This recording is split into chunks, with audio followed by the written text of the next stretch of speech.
As the world passed into the second half of the 20th century after the birth of Christ, Western man was confronted for the first time in history with the problem of whether his world and his works would outlast the century, whether his culture would survive.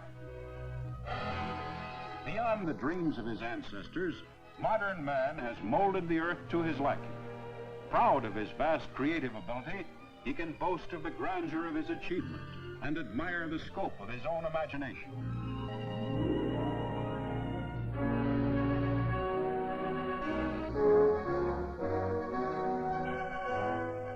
But that very knowledge which enables him to build is the knowledge that has taught him to destroy.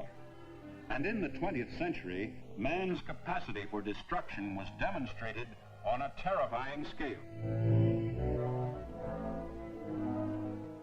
Yet none can deny that man's progress in material things is today at its highest peak. In an industrial age, the worker has achieved, through technological advances, a level of production never dreamed of at the beginning of the century.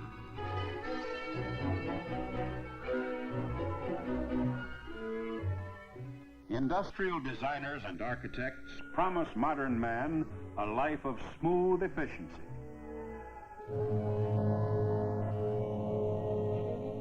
Material progress, which has given man so many new conveniences, has at the same time speeded up the tempo of his life. But with the acceleration of his existence has come a nervous tension, which is the outstanding feature of our age.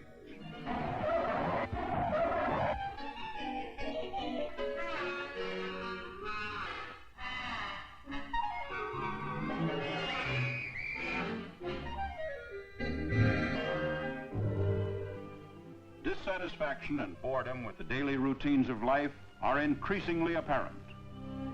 And no matter how streamlined the design of modern living, everyday tasks in the 20th century are often regarded with distaste.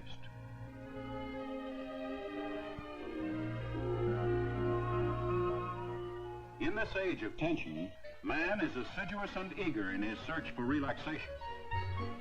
Too often, unhappy with himself, he drifts into easy avenues of escape.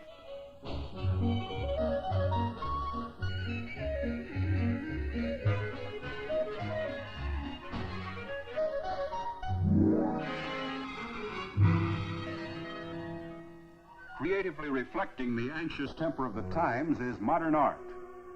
An impatience with old-fashioned forms and limitations had launched the 20th century artist on a restless search for new ways of expression and for new techniques.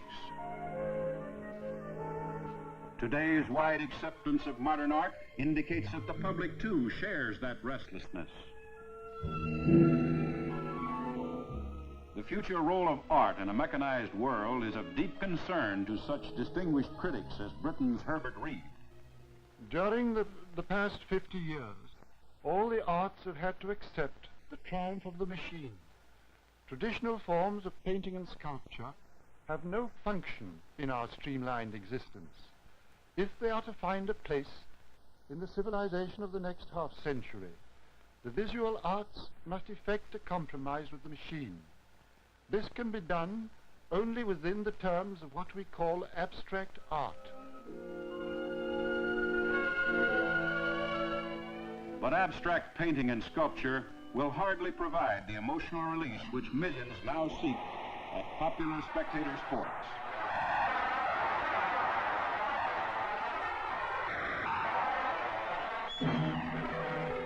The tension of the mid-century is epitomized by its music.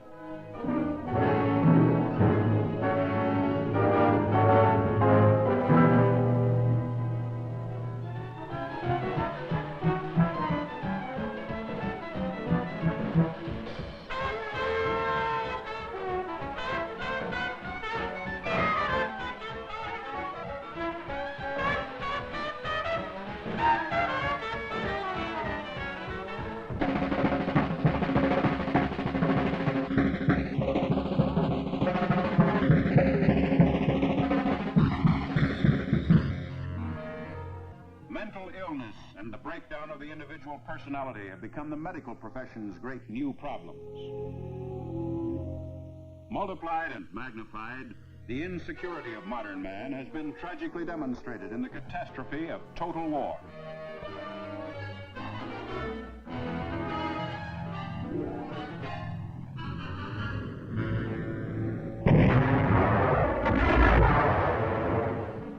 And the first half of the 20th century saw a new terror loosed upon the world.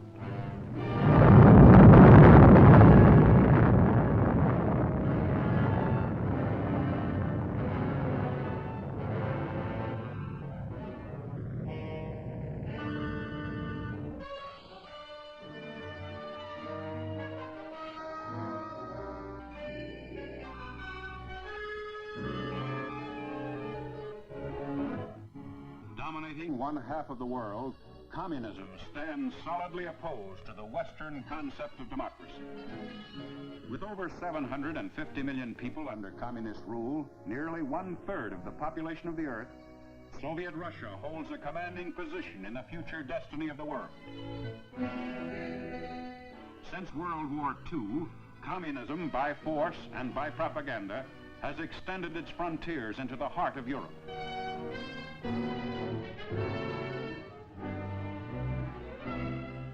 Russia's newest and possibly most important gains have been in the Orient, where 500 million Chinese have been herded into the communist camp.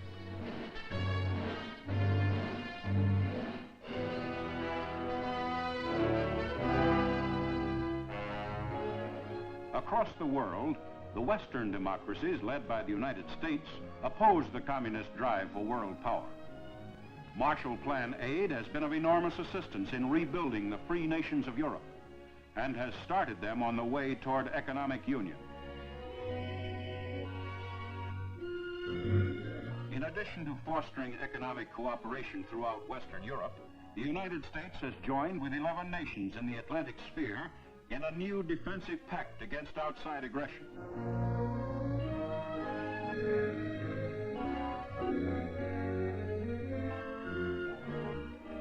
Implementing the pact, America's military assistance program for Europe has provided arms for those Atlantic Pact countries which are in need of them.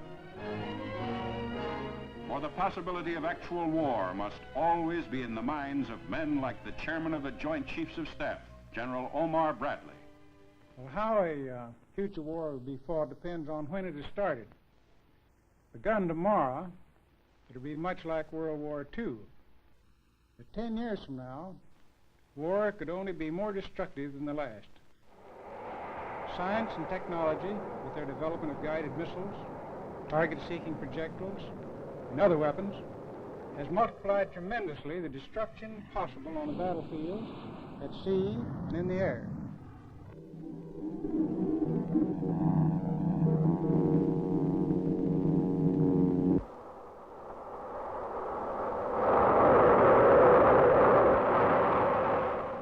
But this very scientific progress in weapons may be the ultimate deterrent to any future war.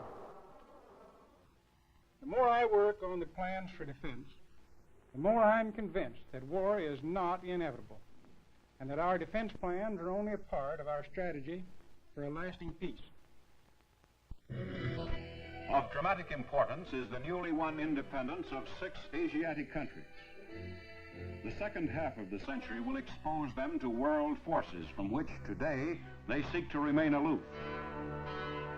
In India, freedom from British rule, long a dream of the venerated leader Mohandas Gandhi, was realized just before his death. The staggering job of guiding India's millions in this critical period fell to his follower, Pandit Nehru, who knows that India, to resist the infiltration of communism, must quickly consolidate her new position. In the worldwide shifts of political influence, the Western powers still stand as the bulwark against communism. Do not suppose that half a century from now you will not see 70 or 80 millions of Britain spread about the world and united in defense of our traditions, our way of life, and the world causes which you and we espouse.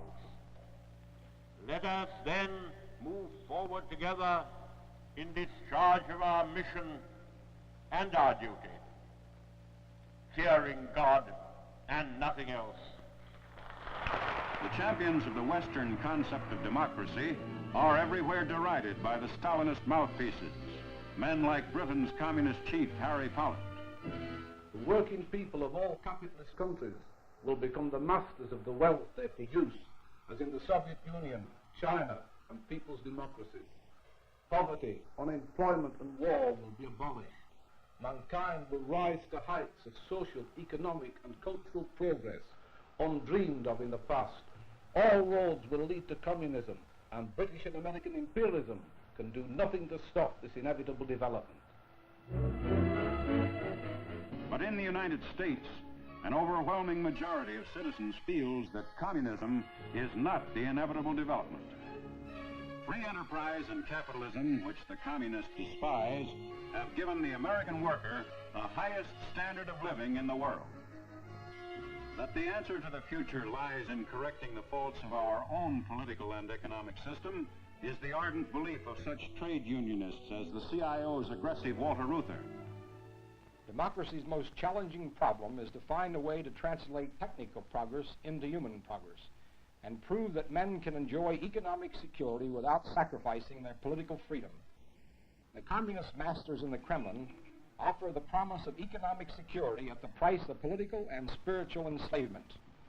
While rejecting communism, American labor is equally determined to resist the abuse of economic power in the hands of the great monopolies. While labor maintains that the rights and dignity of the individual are superior to the claims of the state, we also insist that people are more important than profits and that human rights come before property rights.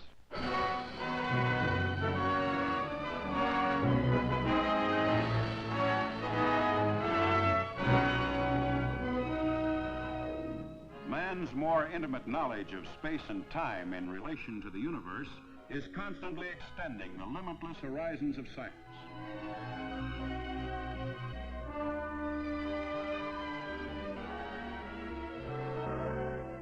And as the 20th century reached the halfway point, the scientists' dream of unifying the basic concepts of the universe continued to occupy the genius of Professor Albert Einstein.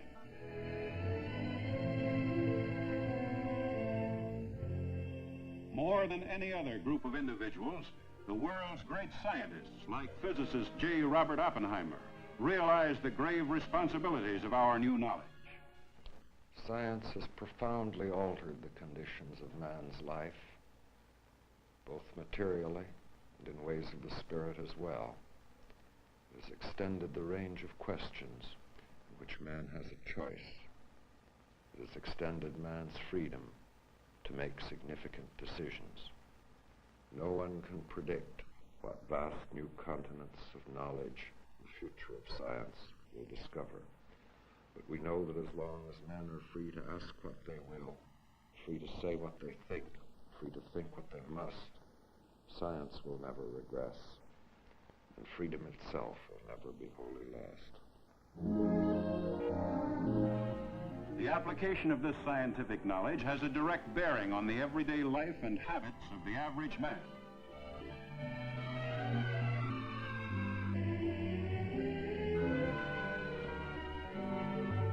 How science will shape his future, and how modern industry can bring nations and individuals ever closer together, is revealed by RCA's chairman, David Sarnoff.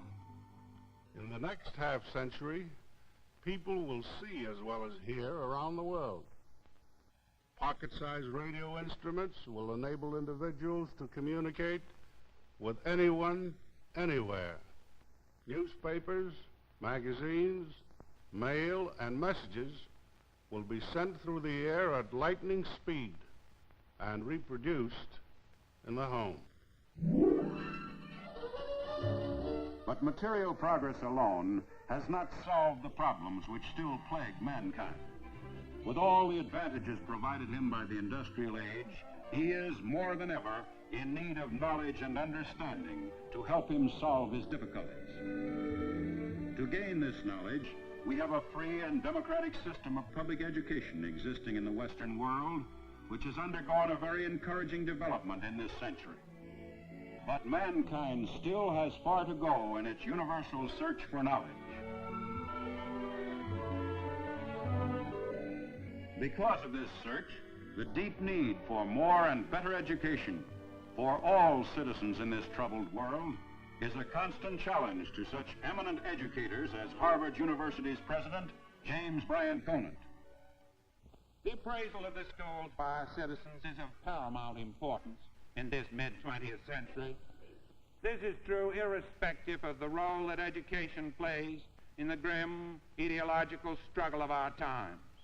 For if I'm right, that our American system of public education is the symbol of the special contribution which this republic has made to the concept of democracy, the future of the undertaking has significance which far transcends the immediate issue. It is rather in a demonstration that a certain type of society, long dreamed of by idealists, can be closely approached in reality. A free society in which the hopes and aspirations of a large fraction of the members find enduring satisfaction through outlets once reserved for only a small minority of mankind. For men still hope they are halfway to a world of freedom, peace, and harmony. Today, this hope is embodied in the Organization of the United Nations. For survival rests now more than ever on honest cooperation among nations. In the second half of the 20th century, man must determine whether or not future generations shall live in freedom and at peace.